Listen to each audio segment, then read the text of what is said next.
Dubai एक time पे एक सूखा रेगिस्तान था, पर आज दुबई कुछ ऐसा दिखता है।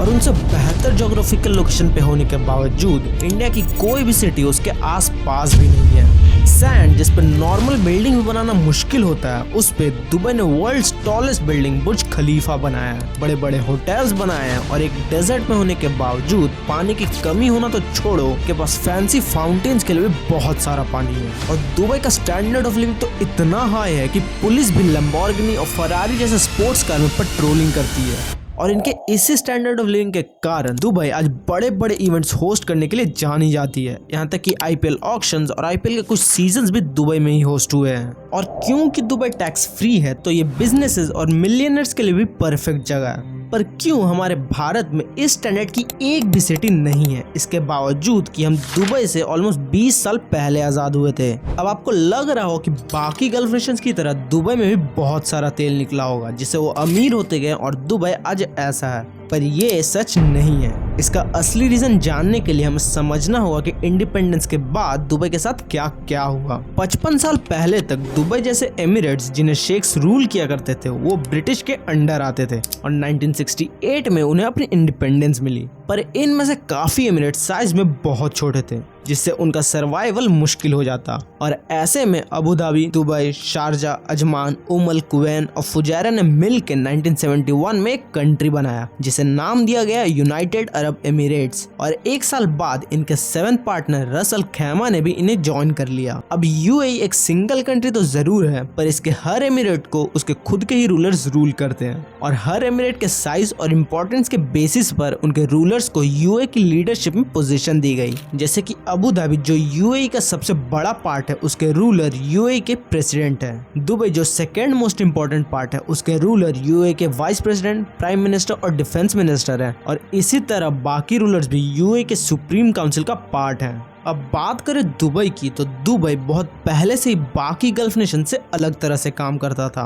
शेख राशिद बिन सैयद दुबई को ट्रेड का एक हब बनाना चाहते थे, जिसके लिए 1960s में उन्होंने दुबई के कोस्ट पे एक नेचुरली प्रेजेंट पोर्ट को और बड़ा करवाया ताकि उसमें ज्यादा मात्रा में और भी बड़े बड़े शिप्स आ सके। और उन्होंने काफी बोल्ड डिसीजन लिया इस पोर्ट को कम्प्लीटली टैक्स फ्री करके।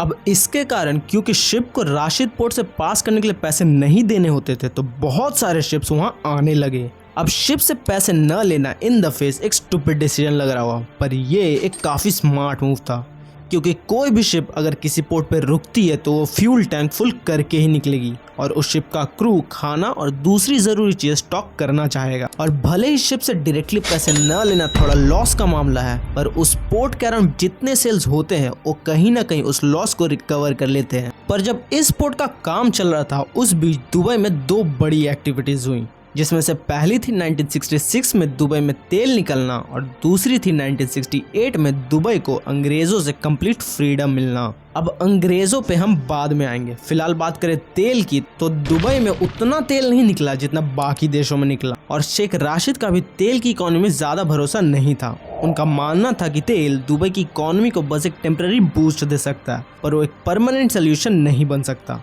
और इसीलिए उन्होंने तेल से आने वाला पैसा भी दुबई के पोर्ट्स और इंफ्रास्ट्रक्चर में लगा दिया। और ये इंफ्रास्ट्रक्चर भी इस तरह से बनाया जा रहा था जिससे वो ज्यादा से ज्यादा टूरिस्ट को अट्रैक्ट कर सके। जैसे कि 1994 में बुर्ज अल अरब बनाया गया जो कि उस टाइम पे वर्ल्ड की टॉलेस्ट बिल्डिंग थी और फिर उस रिकॉर्ड को दुबई ने 2004 में बुर्ज खलीफा बना के तोड़ा। अब ये बिल्डिंग्स खुद में तो ब्यूटीफुल होती ही है, पर साथ ही साथ ये ह्यूमैनिटी की बेस्ट और बिगेस्ट बिल्डिंग्स है और ऐसी बिल्डिंग्स को देखना खुद में ही एक अलग एक्सपीरियंस होता है। पर ये तो बात हो गई दुबई की। अब बात करते हैं कि क्यों इंडिया का दुबई जैसा बनना मुश्किल है। सबसे पहली बात तो ये है कि दुबई इंडिया के कंपैरिजन में बहुत छोटी है। पूरे दुबई का एरिया ऑलमोस्ट 4000 स्क्वायर किलोमीटर है और ये गोवा से कंपैरेबल है जो कि इंडिया के मैप पे बस एक पॉइंट जितना है। अब ऐसे छोटे एरिया पे रूल करना इंडिया जैसे बड़े नेशन को एडमिनिस्टर करने के कंपैरिजन में बहुत आसान है। और जैसा कि मैंने पहले कहा, दुबई एक मोनार्की है और एक मोनार्की में रूलर को हर 5 साल पे अपनी पोजीशन में आने के लिए पॉपुलेशन को मनाना नहीं पड़ता और इसके कारण उनके लिए एक्सट्रीम और बोल्ड स्टेप्स लेना कंपैरेटिवली आसान होता है। जैसे कि जब राशिद पोर्ट में दुबई का सारा पैसा लगाया जा रहा था उसने तुरंत रिटर्न देना शुरू नहीं किया और अगर देश का इतना सारा पैसा कहीं लगाया जा रहा है तो किसी डेमोक्रेसी में लीडर यही चाहेगा कि उसके 5 साल का टर्म एंड होने से पहले वो प्रोजेक्ट प्रॉफिटेबल बन जाए। पर अगर ऐसा नहीं होता है तो इलेक्शन में एक बहुत बड़ा मुद्दा बन सकता है। पर ऐसा नहीं है कि सिंगल रूलर होना हमेशा ही बेस्ट होता है। दुबई बस उसके बेस्ट एग्जांपल्स में से एक है। वहीं इसके ऑपोजिट नॉर्थ कोरिया जैसी कंट्रीज भी हैं, जिसका रूलर कुछ कह दे तो उसके लोगों को वो फॉलो करना ही करना है, वरना बस उससे डिसएग्री करने के लिए उसकी जान तक जा सकती है।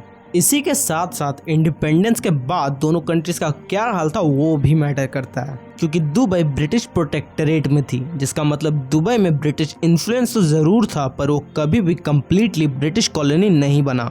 वहीं इंडिया एक ब्रिटिश कॉलोनी था और जाने से पहले अंग्रेजों ने इंडिया को भर दम लूटा और इंडिया को एक ऐसे सिचुएशन में छोड़ दिया जिससे बस रिकवर करने में हमें सालों लग गए।